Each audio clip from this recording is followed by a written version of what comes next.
आप सभी को जय मसीह की। प्रभु आप सभी को बहुत आशीष दे कि आप परमेश्वर के वचन को सुनते हैं और मानने की कोशिश करते हैं और उस पर चलने की पूरी इच्छा रखते हैं और कोशिश करते हैं। प्रभु का अनुग्रह आप पर बहुत आयत से हो। और इसी के साथ साथ हम ये आशा भी रखते हैं कि जो वचन, जो रिकॉर्डिंग्स आप लोगों के लिए की जाती है, आप इसको सुनने की पूरी कोशिश करते हैं, क्योंकि इसमें आत्मिक उन्नति है आपकी, और इसमें आप ही का फ़ायदा है, और इसमें आप ही की आत्मा का विकास होगा।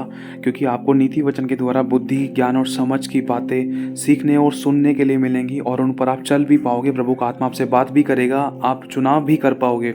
और इसी के साथ साथ जिन लोगों के पास समय ज़्यादा नहीं होता, जो बिजनेसमैन है, वो फ़ोन में भी पढ़ने की पूरी कोशिश करें 10 से 15 मिनट। लेकिन अगर आपके पास समय है तो इसको भी सुनने की पूरी कोशिश करें, या फिर अपने घर पे पवित्र बाइबल का नीति वचन एक एक अध्याय तारीख के हिसाब से पढ़ना शुरू करें। तो आज हम पढ़ेंगे नीति वचन 16वां अध्याय, और आज 16 तारीख है तो पहली आयत से। आज परमेश्वर हमें मन के बारे में बहुत सारी बातें कहना चाहता है। अगर इन बातों की हमने गहराई को जान लिया, पकड़ लिया, और हम अपने आप को करेक्ट कर लेते ना, तो बहुत कुछ हम खोने से बच जाएंगे और बहुत कुछ पा भी लेंगे, और खुदा की दृष्टि में भले भी बन जाएंगे, और हमारा जीवन खुदा के ग्रहण योग्य भी होगा। तो शुरुआत करते पहली आयत से। लिखा है, मन की युक्ति, मन की योजनाएं मनुष्य के वश में रहती है, परंतु मुंह से कहना यहोवा की ओर से होता है। दूसरा आयत में लिखा है, मनुष्य का सारा चाल चलन अपनी दृष्टि में तो उसको ठीक लगता है, परंतु यहोवा ना हमारे मनों को तौलता है। कई बार हम सोचते हैं कि यार नहीं, अगर ये काम ठीक लग रहा है मेरे को, हमें अपने हिस्से का काम, जैसे कुछ भी काम कर रहे हैं तो हमें ठीक लग रहा है, लेकिन अगर उसी काम को खुदा की दृष्टि से देखें ना, तो खुदा की दृष्टि में, खुदा के चश्मे से देखें, तो वो काम गलत है। कहने का मतलब, हमारे देखने में और खुदा के देखने में जमीन और आसमान का अंतर है। प्रभु यहाँ पर कहना चाहता है कि मनुष्य का जो सारा चाल चलन है ना, वो अपनी दृष्टि में तो पवित्र ठहरता है, अपनी दृष्टि में तो इंसान, हर किसी को अपना चाल चलन अच्छा लगता है, लेकिन हमारा परमेश्वर मनों को तौलता है, जांचता है और परखता है। और तीसरी आयत में लिखा है, अपने कामों को यहोवा पर डाल दो। मतलब प्रभु कह रहा है कि अपनी बुद्धि ना चलाएं, वरन खुदा पर अपने काम को डालें और धीरज धरें। इससे क्या क्या लिखा है, आगे कह रहा है कि प्रभु कि इससे तेरी कल्पनाएं सिद्ध होंगी। यहोवा ने सब वस्तुएं विशेष उद्देश्य के लिए बनाई है, वरन दुष्ट को भी विपत्ति भोगने के लिए बनाया है। और लिखा है, सब मन के घमंडियों से यहोवा घृणा करता है। मैं दृढ़ता से कहता हूँ, ऐसे लोग निर्दोष ना ठहरेंगे। प्रभु कह रहा है, जो मन में घमंड करता है ना, जैसे लूसीफर ने घमंड करा था, कैसे कि वो सोचता था कि मैं तो परमेश्वर से भी मैं तो परमेश्वर के सिंहासन पर बैठूंगा, मैं तो बहुत अद्भुत तरीके से रचा गया हूँ, लेकिन वो अपने रचनाकार को भूल गया था। वो एक जगह खड़ा हुआ था, परमेश्वर की आराधना कर रहा था, सिर्फ आराधना करते करते खड़े खड़े ही उसके मन में ये विचार आया था कि मैं तो परम प्रधान के तुल्य हो जाऊंगा, मैं उस पहाड़ी पर अपना सिंहासन लगाऊंगा, सब कुछ मेरा हो जाएगा, ये स्वर्ग मेरा हो जाएगा, वो सिंहासन मेरा हो जाएगा। सिर्फ उसने मन ही में सोचा था। और लिखा है, सब मन के घमंडियों से यहोवा नफरत करता है। और मैं वचन में लिखा है कि मैं दृढ़ता से कहता हूँ कि ऐसे लोग निर्दोष ना ठहरेंगे। अधर्म का प्रायश्चित कृपा और सच्चाई से होता है, और यहोवा के भय मानने के द्वारा मनुष्य बुराई से बचता है। देखो, एक बात कहना चाहता हूँ यहाँ पर, एक बार फिर से पढ़ता हूँ। 5वीं आयत में लिखा है, प्रभु कुछ याद दिला रहा है कि सब मन के घमंडियों से यहोवा घृणा करता है। आपको पता है ना, कोरोना के टाइम पर कितने लोगों का घमंड खुदा ने तोड़ा है। कोई धन पर घमंड करता था, कोई तन पर घमंड करता था, कोई नौकरी पे घमंड करता था, कोई पैसों पे घमंड करता था, कोई किसी चीज़ पे, कोई किसी चीज़ पे। सबके घमंड टूटे हैं, हर एक का घुटना टिकाया गया है। सबके हृदय में ना ऐसा डर और थरथराहट बैठ गई थी, यहाँ तक कि अपने लोगों को छूने तक में इंसान को डर लग रहा था। सामने लाश पड़ी थी, और कई बार तो ऐसा था कि भाई जल्द से जल्द इसको ले जाओ। सोचो किस प्रकार का इंसान घमंड कर रहा था। जिस इंसान को अपने पैसों पर घमंड था, वो पैसा भी उसको नहीं बचा पाया। जो सांसें हमारा परमेश्वर हमें मुफ्त में दे रहा था ना, उसमें हमें धन्यवादी नहीं रहे, वरन हमने पता नहीं ऐसा क्या किया, वरन मन में ऐसी बातें सोच ली जो खुदा की दृष्टि में सही नहीं थी। लेकिन खुदा को ना जानकर भी हमने जीवन का इनकार किया, और कई बार मौका दिया खुदा को हम जाने, लेकिन फिर भी हमने इनकार कर दिया। सोच कर देखो, उस जिंदगी को इनकार कर दिया। कहाँ सांस परमेश्वर हमें फ्री में मुफ्त की सांस दे रहा है, लेकिन सोचो एक सिलेंडर तक कितना महंगा पड़ रहा था। हर एक के खुदा ने घुटने टिकाए हैं, हर एक के। मेरे भाई और बहनों, क्योंकि वचन में लिखा है हर एक का घमंड नीचा किया जाएगा। और जो लोथों के बारे में था, वो भी बातें सारी बाइबल के अंदर लिखी हुई है, बहुत सारी बाइबल लिखी है। अगर आप पढ़ोगे ना, अगर आप सुनोगे, तो आपकी रूह कांप उठेगी, आप हैरान हो जाओगे कि ये सब एक एक बात, जो सच्ची जो घटनाएं घटी हैं, वो एक एक बात पवित्र बाइबल में लिखी हुई है। लोथों को लेकर, पड़े रहने को लेकर, उठाने वाला कोई नहीं होगा, जलाने के लिए जगह, मतलब उनको दफनाने के लिए जगह नहीं होगी, सब बातें लिखी हुई हैं, सब बातें लिखी हुई हैं। क्यों? क्योंकि मेरे भाई और बहनों, हमने सच्चे खुदा को छोड़कर अपने मन में घमंड करा। कोई अपने आप को खुदा बताता है कि मेरा धन खुदा है, मेरा तन खुदा है, अरे मैं अपना खुदा हूँ, मैं खुद खुदा हूँ, अरे मेरे मेरा शरीर अच्छा है, ये मेरा खुदा है, अरे शरीर है तो सब कुछ है। मतलब बहुत सारी चीज़ें, कोई तन को खुदा मानता है, कोई अपनी गर्लफ्रेंड को, कोई अपने माता को, कोई अपने पिता को खुदा मानता है। खुदा का स्थान कोई नहीं ले सकता, खुदा खुदा है। मेरे भाई और बहनों, जिस दिन खुदा को हम खुद बनाते हैं ना, जब हम कहते हैं ना कि खुदा मैं हूँ, तो वहीं पर है ना इंसान के अंदर घमंड आ जाता है। या किसी व्यक्ति को, वस्तु को या प्राणी को हम खुदा की जगह पर रख देते हैं ना, तो भी हम पहला स्थान परमेश्वर को ना देखकर वरन हम उस दर्जे को किसी और को देने के कारण है ना, और वरन अपने आप को जब फुलाते हैं, अपने आप को, हाँ भाई मैं ये कर सकता हूँ, मैं वो कर सकता हूँ, सो मैनी थिंग्स, बहुत सारी चीज़ें, तो वहाँ पर घमंड कहीं ना कहीं जन्म ले लेता है। जब हम अपने आप को अच्छा दिखाते हैं, दूसरे को नीचे गिराते हैं ना, तो घमंड जन्म ले लेता है। जब हम शो ऑफ करते हैं, आपको पता नहीं है, एक छोटा सा उदाहरण देना चाहता हूँ। जैसे कि मान लो कि मेरे पास है ना, मतलब 2 करोड़ की वॉच है, या रॉयल एक्स घड़ी है, बहुत महंगी वॉच है ना।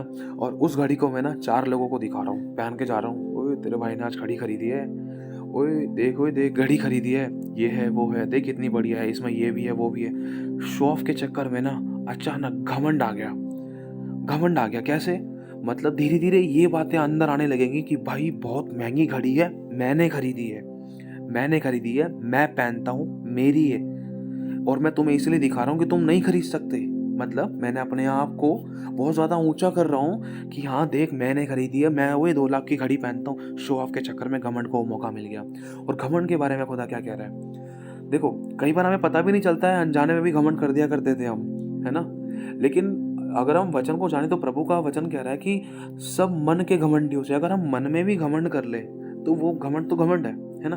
लेकिन अगर हम दिल से पश्चाताप करके आगे बढ़ें, तो खुदा हमें माफ करने के लिए जरूर तैयार है। उसका खून, उसका लहू क्रूस से आज तक जारी है। लेकिन हमें पश्चाताप करना जरूरी है। कोई भी परफेक्ट नहीं, मुझसे भी गलतियां हुई हैं, मैं भी परफेक्ट नहीं हूँ। लेकिन प्रभु का आत्मा में याद दिलाता, सिखाता है, समझाता है, देख तूने यहाँ गलती की है, पश्चाताप कर, इससे पहले कि शैतान को मौका मिले। तो प्रभु के वचन में लिखा है कि यदि तू अपने गुनाहों को मान लेगा और छोड़ भी दे देगा, तो तुझ पर दया की जाएगी, तो उस दया को पाने के लिए दिल से पश्चाताप करना। प्रभु जी, मैंने किसी बात को लेकर मन में घमंड के पैरने, उठने, खाने पीने, जागने, सोने को लेकर, चलने फिरने को लेकर, दोस्तों में, फ्रेंड्स, रिलेटिव रिलेशंस में कोई भी बात को लेकर घमंड किया, तो मुझे माफ कर दे, तेरे लहू से धो दे। क्योंकि लिखा है सब मन के घमंडियों से यहोवा घृणा करता है। और मैं दृढ़ता से कहता हूँ, ऐसे लोग निर्दोष ना ठहरेंगे। अधर्म का प्रायश्चित कृपा और सच्चाई से होता है, और यहोवा के भय मानने वाले के द्वारा मनुष्य बुराई करने से बचता है। जो परमेश्वर का डर रखता है ना, वो बुराई करने से बचेगा, और परमेश्वर की दृष्टि उस पर बनी रहेगी। लिखा है, जब किसी का चाल चलन परमेश्वर यहोवा को भावता है ना, तब वह उसके शत्रुओं का भी उससे मेल करा देता है। अगर मेरा कोई शत्रु था, या किसी ने मुझे अपना शत्रु मान रखा था, अगर मेरा चाल चलन पवित्र है, अगर मैं बुराई से बैर कर रहा हूँ, अगर परमेश्वर की आज्ञा का पालन कर रहा हूँ और उसके अनुसार चल रहा हूँ, उसकी उपस्थिति में पाया जा रहा हूँ, तो जो मेरा शत्रु था ना, उस शत्रु के बीच में मेरा सर मेरा परमेश्वर ऊंचा करेगा। क्योंकि लिखा है, साफ कह रहा है प्रभु कि मेरा परमेश्वर मेरे शत्रुओं से भी मेरा मेल करा देगा। लिखा है, अन्याय के बड़े लाभ से न्याय से थोड़ा ही प्राप्त करना उत्तम है। प्रभु कह रहा है कि अगर तू किसी को चोरी करके, झूठ बोल के, या किसी की निंदा करके, या किसी को धोखा देकर, किसी के साथ फरेब करके अगर तू धन 10,000 रुपये कमा रहा है ना, तो उससे उससे ज़्यादा बढ़कर क्या है कि अगर तू ईमानदारी का, खुशी से या मांग ले, वाली बात अलग है, लेकिन ना तो चोरी कर, ना धोखा दे, ना किसी को फंसा, और ना ही किसी को दोषी ठहरा, वो भी ईमानदारी से। अगर तू चाहे 1,000 रुपये भी कमा रहा है ना, तो वो तेरे तन में लगेगा, जरूरतें पूछेंगे, दूसरों को देने वाला बनेगा, उसमें से तेरा बचेगा भी, वो तेरा छेद वाली थैली में, बीमारी, कमी, गठी, परेशानी में नहीं जाएगा। इसलिए प्रभु कह रहा है, ईमानदारी से न्याय के साथ थोड़ा ही प्राप्त करना उत्तम है। मनुष्य मन में अपने मार्ग पर विचार करता है, परंतु यहोवा परमेश्वर ही उसके पैरों को स्थिर करता है। राजा के मुंह से दैव्य वाणी निकलती है, न्याय करने में उसे चूक नहीं होती। सच्चा तराजू और पलड़े यहोवा ही की ओर से होते हैं। थैली में जितने बटखरे हैं, सब उसी के बनाए हुए हैं। दुष्टता करना राजाओं के लिए घृणित काम है, क्योंकि उनकी गद्दी धर्म ही से स्थिर रहती है। धर्म की बात बोलने वालों से राजा प्रसन्न होता है, और जो सीधी बातें बोलता है उससे वह प्रेम रखता है। राजा का क्रोध मृत्यु के दूत के समान है, परंतु बुद्धिमान मनुष्य उसको ठंडा करता है। राजा के मुख की चमक में जीवन रहता है, और उसकी प्रसन्नता बरसात के अंत की घटा के समान होती है। बुद्धि की प्राप्ति चौके सोने से क्या ही उत्तम है, और समझ की प्राप्ति चांदी से अति योग्य है। कहने का मतलब एक शॉर्ट में छोटा सा उदाहरण देना चाहता हूँ। मान लो एक भाई है, दो भाई हैं। एक छोटा सा नॉर्मली, जैसे कोई भाई है, उसके पास अरबों खरबों की प्रॉपर्टी है, लेकिन उसके पास बुद्धि नहीं है, उसके पास समझ नहीं है। तो उसको इस्तेमाल कैसे करेगा, वो अपने लिए कैसे इस्तेमाल करेगा, उस प्रॉपर्टी को बढ़ाएगा कैसे, या उसको बांटेगा कैसे, उसको डिस्ट्रीब्यूट कैसे करेगा, उसको सेव कैसे करेगा, उसको शेयर कैसे करेगा। या मान लो कोई ऐसा मूर्ख बंदा था जिसके पास बुद्धि नहीं है, अब वो फिर धन कैसे कमाएगा, उसको पैसों की जरूरत है, या धन कमाएगा कैसे, क्या वो चोरी करेगा या क्या करेगा, क्या नहीं करेगा, है ना। तो बुद्धि जरूरी है। तो इसलिए प्रभु कह रहा है कि बुद्धि की प्राप्ति चौके सोने से क्या ही उत्तम है, और समझ की प्राप्ति चांदी से अति योग्य है। बुराई से हटना सीधे लोगों के लिए राजमार्ग ठहरता है। मतलब एक ऊपर वाले वचन में प्रभु ने एक आत्मा में डाला, जैसे अगर इंसान के पास परमेश्वर का डर है, अगर वो परमेश्वर को खोजता है, तो वो भूखा नहीं रह सकता है। कहने का मतलब वो शारीरिक रूप से और आत्मिक रूप से तृप्त होगा, वरन दूसरों को तृप्त करने वाला बनेगा। एक तो जो खुदा के लोग खुदा के नाम को नहीं जानते, मैं ये नहीं कह रहा कि मतलब संसार में तो इतने सारे लोग हैं वो भूखे तो रह नहीं। देखो एक बात कहना चाहता हूँ कि हाँ, परमेश्वर धर्मी और अधर्मी दोनों को खिलाता है, लेकिन एक खुद खाना और अपनी रोटी में से दूसरों के छितरा देना, ये बात अलग है ना। समझने की कोशिश करना। इसीलिए प्रभु यहाँ पर कहना चाहता है, अगर हमारे पास बुद्धि और समझ है ना, जिसके पास कुछ भी नहीं है ना, जिसके पास 1 रुपया है, उसी 1 रुपये से ना 1 लाख बनाने की समझ और बुद्धि और ज्ञान परमेश्वर देगा, जो उसका डर मानेगा। लेकिन आगे लिखा है 17वीं आयत में, बुराई से हटना सीधे लोगों के लिए राजमार्ग, मतलब हाईवे का रास्ता ठहरता है। अगर कोई इंसान बुराई से प्यार करता है ना, बुराई से दूर रहता है, तो वो परमेश्वर का भय मानता है और उसको बुद्धि मिलेगी। और उसी के साथ साथ परमेश्वर अपने दूतों को उसके निमित्त आज्ञा भी देगा कि उसके टेढ़े मेढ़े मार्गों को सीधा करे, और इसी के साथ साथ उसके सड़क को बिल्कुल प्लेन कर दे, ताकि कोई गड्ढे रोड़े ना आने पाए। और जब भी गाड़ी चलाए, जब भी, कहने का मतलब जब भी वो दौड़े अपने आत्मिक और शारीरिक जीवन में, जब भी वो चले अपना जीवन बिताए, तो कभी दुख, कलेश, घटी, परेशानी, बीमारी, कोई गड्ढा, कोई भी ऐसी रुकावट, कोई भी ऐसा ब्रेकर ना आने पाए जिससे कि वो गिरे। क्योंकि लिखा है, बुराई से हटना सीधे लोगों के लिए हाईवे का रास्ता ठहरता है। जो अपने चाल चलन की चौकसी करता है, वह अपने प्राणों की भी रक्षा करता है। विनाश से पहले घमंड आता है, और ठोकर खाने से पहले, विनाश से पहले गर्व आता है, और ठोकर खाने से पहले घमंड होता है। लिखा है, घमंडियों के संग लूट वाट लेने से दीन लोगों के संग नम्र भाव से रहना उत्तम है। जो वचन पर मन लगाता है वह कल्याण पाता है, और जो यहोवा पर भरोसा रखता है वह धन्य होता है। जिसके हृदय में बुद्धि, मतलब जिसके हृदय में परमेश्वर का वचन है, परमेश्वर का डर है, वह समझ वाला कहलाता है, और मधुर वाणी के द्वारा ज्ञान बढ़ता है।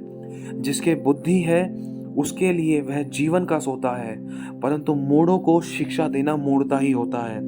बुद्धिमान का मन उसके मुंह पर भी बुद्धिमानी प्रकट करता है, और उसके वचन में विद्या रहती है। मन भावने वचन मधु भरे छत्ते की नाई प्राणों को मीठे लगते हैं, और हड्डियों को हरी भरी करते हैं। एक ऐसा भी मार्ग है जो मनुष्य को ठीक जान पड़ता है, सही लगता है, परंतु उसके अंत में मृत्यु ही मिलती है। परिश्रमी की लालसा उसके लिए परिश्रम करती है, उसकी भूख तो उसको उभारती रहती है। अधर्मी मनुष्य बुराई की युक्तियां निकालता है, और उसके वचनों से आग लग जाती है। टेढ़ा मनुष्य बहुत झगड़ों को उठाता है, और कानाफूसी करने वाला परम मित्रों में भी फूट करा देता है। उपद्रवी मनुष्य अपने पड़ोसी को फुसलाकर कुमार्ग पर चलाता है। आंख मूंदने वाला छल की कल्पनाएं करता है, और होठ दबाने वाला बुराई करता है। पके बाल शोभावान मुकुट ठहरते हैं, वे धर्म के मार्ग पर चलने से प्राप्त होते हैं। विलंब से क्रोध करना वीरता से, और अपने मन को वश में रखना नगर को जीत लेने से उत्तम है। चिट्ठी डाली जाती तो है, परंतु उसका निकलना यहोवा ही की ओर से होता है। और एक बात कहना चाहता हूँ, लिखा है, जैसा तू अपने मन में सोचे वैसा तू है। और यह भी लिखा है, यदि तू किसी स्त्री पर कुदृष्टि डाले, गलत दृष्टि से देखे, अगर कोई स्त्री किसी पुरुष पर गलत दृष्टि से देखे, अगर कोई पुरुष या स्त्री किसी के भी बारे में मन में गलत विचार बनाए, तो वो व्यभिचार है। लिखा है कि जैसा तू मन में सोचे वैसा तू है। यदि तूने अपने मन में किसी स्त्री के प्रति कुछ ऐसा व्यभिचार सोच भी लिया, तो तूने व्यभिचार कर दिया, कर बैठे, सोचे बैठे बैठे ही, सोचते सोचते ही व्यभिचार कर बैठे। और लिखा है, मन के भंडार में जो रहता है वही मुख से निकलता है। और आपके मन में है क्या। अगर आपके मुँह से गुस्से की बातें, कुड़कुड़ाहट की बातें, दोष की बातें, निकम्मे, व्यर्थ और हँसी-ठट्टे की बातें निकली, तो इससे पता चल जाएगा कि हमारे मन में क्या है और हमारे मुँह से क्या निकल रहा है। क्योंकि जो हमारे मन में वो हमारे मुँह से निकलेगा, चाहे वो क्रोध की बातें, चाहे वो कितनी भी प्रेम, आनंद, शांति की, धीरज की, कृपा की, विश्वास, नम्रता और संयम की बातें हैं। वो हमें पता चल जाएगा कि हमारे मुख में, हमारे मन में क्या है और हमारा व्यवहार कैसा है। पेड़ अपने फलों से पहचाना जाता है। हमारे मन के अंदर पता चलेगा कि प्रभु के पवित्र आत्मा के फल लगे हैं या शैतान कुर्सी लगाकर बैठा था, या हमारी जुबान में परमेश्वर का आत्मा काम कर रहा है या शैतान ने कब्जा कर रखा था। इस बात को हमें जांचना है, परखना है। जहाँ हम गलत है तो हमें करेक्ट करके, शैतान को भगाकर, उसको बांध कर, नष्ट करके, पश्चाताप करके, अपने यीशु के लहू से अपने आप को धोकर और अपने यीशु मसीह को बुलाना है। क्योंकि यीशु मसीह घर के द्वार के बाहर खड़ा है। क्योंकि मन में तो किसी और का कब्जा था, इसलिए मन का नवीनीकरण होना जरूरी है। तो प्रभु आशीष दे आप सभी को। जय मसीह की। इसलिए प्रभु कहता है, एक लास्ट प्रभु ने आत्मा में याद दिलाया, मन फिराओ। अगर हम जाने कि मत्ती हमें क्या चेतावनी देता है, मत्ती की पुस्तक से पढ़ें। अगर हम पुराने नियम में भी जाएं ना, इतिहास की पुस्तक पढ़े, तो भी उसमें लिखा है कि मन फिराने को लेकर, दीन होकर परमेश्वर की ओर फिरे, और पश्चाताप को लेकर भी बहुत सारी बातें। पश्चाताप करना, मन फिराना, दोनों एक ही बात है। और दूसरा, अगर हम देखें मत्ती की पुस्तक से, जब यीशु मसीह आए तो उन्होंने क्या पहला प्रचार किया। यूहन्ना बपतिस्मा देने वाले ने क्या पहला प्रचार किया, कहा कि मन फिराओ, हे सांप के बच्चों मन फिराओ। यीशु मसीह ने पहला प्रचार क्या किया, मन फिराओ, मतलब पश्चाताप करो। चेलों ने पहला प्रचार क्या किया, मन फिराओ। पौलुस ने क्या पहला प्रचार किया, मन फिराओ, पश्चाताप करो, मन का खतना करो। लेकिन लास्ट में प्रकाशित वाक्य भी अगर हम पढ़े, शायद 10वां या 16वां या 14वें अध्याय में भी लिखा है कि लिखा है कि पर उन लोगों ने परमेश्वर, जीवित परमेश्वर की निंदा करी, लेकिन अपने बुरे और गलत कामों से मन नहीं फिराया। अगर हम जाने प्रकाशित वाक्य में जो भी शुरुआत की 7 कलीसियां हैं, उन 7 कलीसियाओं के अंदर परमेश्वर ने एक चेतावनी जरूर दी है। जो परमेश्वर उनका रक्षक है, वही परमेश्वर कह रहा है कि मुझे तेरे विरुद्ध में ये गवाही देनी है। क्या गवाही देनी है? क्योंकि परमेश्वर एक चेतावनी दे रहा है उनको कि मन फिरा, तूने ऐसे ऐसे काम किए, मन फिरा, मन फिरा, मन फिरा, मन फिरा, पश्चाताप कर, पश्चाताप कर, पश्चाताप कर। अगर आप चाहो तो पढ़ सकते हो। आखिरी पुस्तक प्रकाशित वाक्य भी हमें यही चेतावनी देता है। खुदा हमसे यही इच्छा रखता है कि हम पश्चाताप करें, मन फिराएं, गलतियों को, बुराइयों को मान लें और छोड़ दें, तो हम पर दया परमेश्वर की हो सकेगी। मेरे भाइयों और बहनों, प्रभु आशीष दे आप सभी को। जय मसीह की।